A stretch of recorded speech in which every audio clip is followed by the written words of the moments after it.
Good morning. If you look at, say, down the depth chart players or lesser known players, is there anyone who has emerged or jumped out to you during the spring workouts?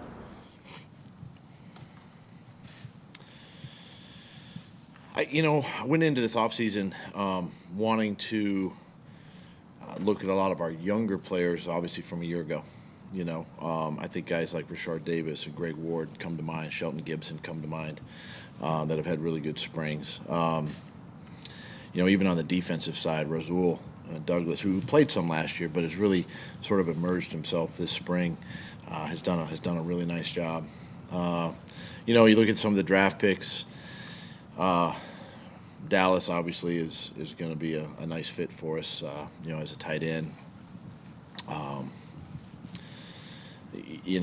I think these guys are really sort of embraced what we're teaching, what we're sort of what we're coaching.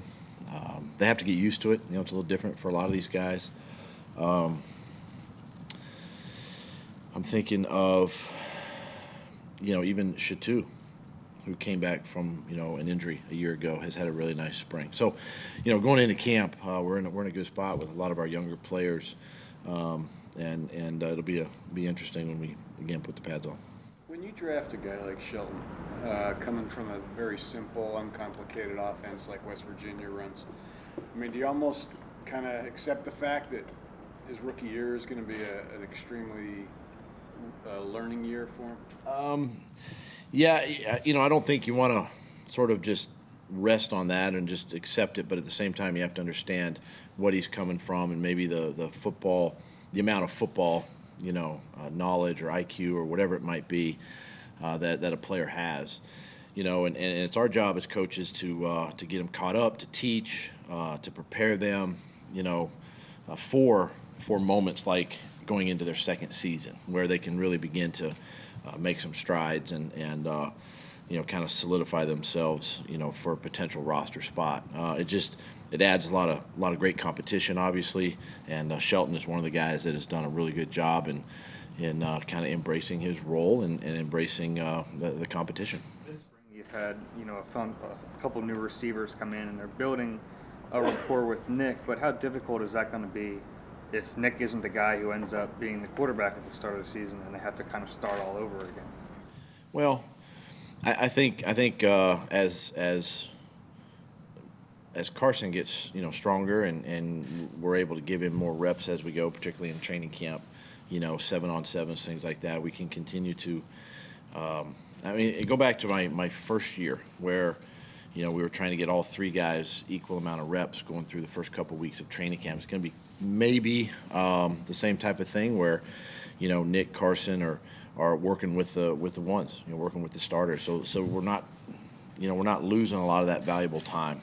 But at the same time, it's on them. It's on the players sometimes to work a little extra, outside of the confines of practice, to make sure that they're getting the proper reps they need, the proper throws that they need to work with guys like Mike. And then even when Alshon comes back, getting him out there and getting him caught up. So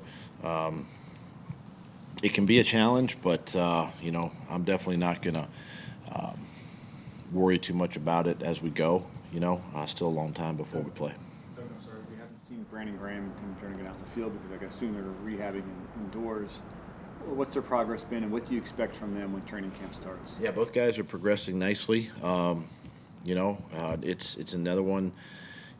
Both guys really, because of the nature of their injuries, that we just want to make sure they're both 100%.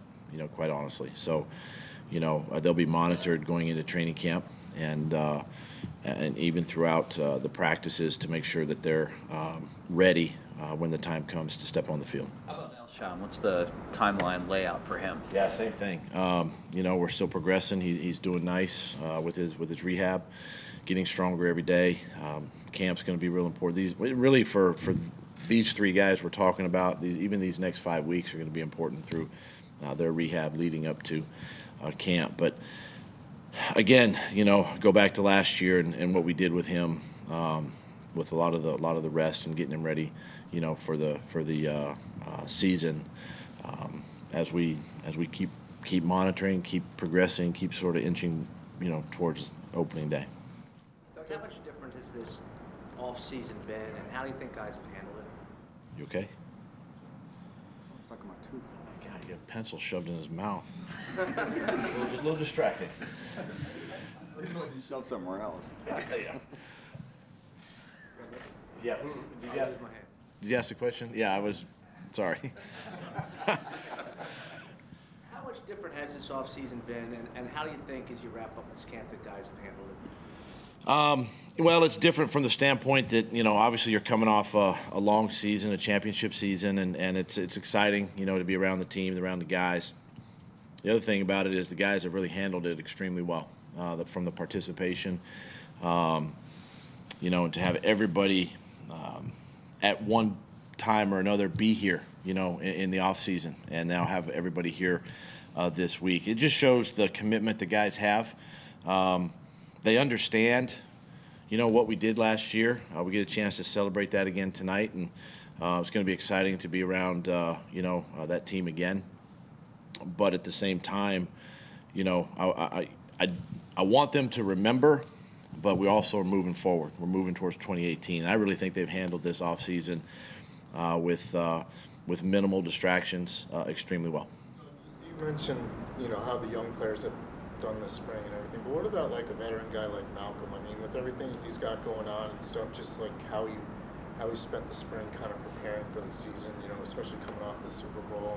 And, Yeah. No, you know what? I tell you, he's a class act. Glad he's on our football team, a leader on and off the football field, and very easily any of our guys, any of our veteran players could have said, hey, I don't need to be there, in the off season. But Malcolm obviously is a leader.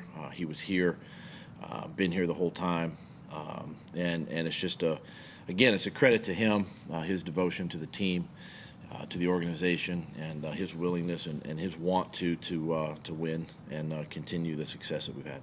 Doug, you talked about the benchmark for Carson yesterday. Where do you expect him to be come training camp in terms of his progress? Well, I mean, obviously he'll be further down the line.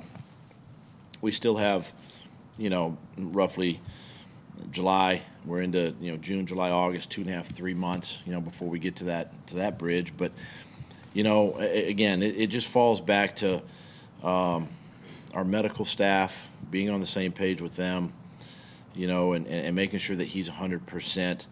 I'm sure he's going to be eager and in his mind, possibly ready to go. But again, I want to make sure that he's 100%, bottom line, and then really with all our guys, before we put him back out there, and I just don't want to risk anything further. Speaking of the, What are your expectations for Carson? Do you have any hopes for where he may be? You know what? I'm not going to put myself in a box that way. I'm just going to see how it unfolds, quite honestly, and we'll prepare and get our guys ready, and if they're ready, great. If not, we'll move on from there too. Doug, what do you know about about Jerome Reed, who's coming in? And another part of that question is, how did it work before his presence? I mean, because you have obviously some very valuable guys that are injured that are coming back, and there was a lull and kind of a head trainer.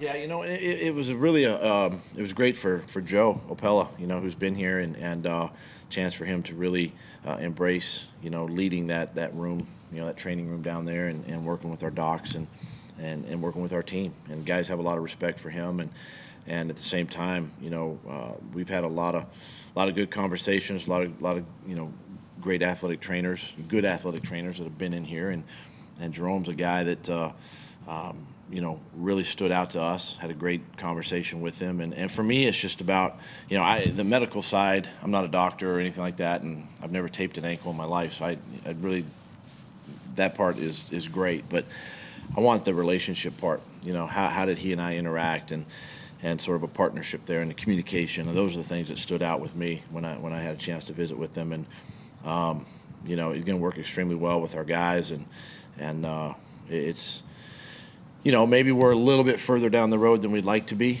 at this time, but we've got it behind us, and now we can focus on camp. Give us a little bit of insight into what that dynamic ideally would be. You've seen Andy with Rick, and those two were tied side by side. Well, that's where it's got to be. Myself and Howie included, Joe Douglas. We all got to be tied into injury reports and the medical team, and that was part of the conversation I had with Jerome, and was just the communication and on a daily basis. Nothing is ever too small. And that was the thing that for me was just he and I, and how well we communicated in our short meeting that we had, and it'll be a really good dynamic going forward. Jay Ajayi had talked about being excited to be the lead back this year, and I think Deuce said earlier in the week that he will be the lead back. How does that kind of square with your scheme and like to rotate the backs in? Do you see him being the lead back? Yeah, I think Jay has really done came in last year and obviously proved to us and that he can handle it, and he's definitely going into camp as the number one guy. It takes nothing away from what Corey did or what Sproles has done here. Wendell, Pump is coming back. I mean, Matt Jones. I mean, you got guys that are going to compete in that role.